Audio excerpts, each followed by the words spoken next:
যারা মনে করেন রাজহাঁস পালন করবেন, অনেক সময় কিন্তু তারা একটি প্রশ্ন করেন যে আমার তো 4টি 5টি রাজহাঁস, তো আমি সেক্ষেত্রে কয়টি করে ছেলে রাজহাঁস রাখবো।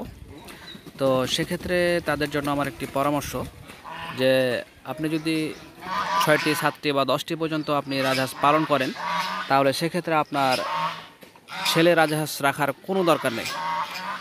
এখন হয়তো আপনারা বলতে পারেন যে কেন দরকার নেই, একটা তো ছেলে রাজহাঁস লাগবে। তো একটা জিনিস খেয়াল করেন, দেখেন পুকুরে কত রাজহাঁস চড়ছে। তো এখানে কিন্তু অনেক ছেলে রাজহাঁস রয়েছে। তো আপনার 10টি যদি মেয়ে রাজহাঁস থাকে, তাহলে সেখানে এখান থেকেই কিন্তু যথেষ্ট।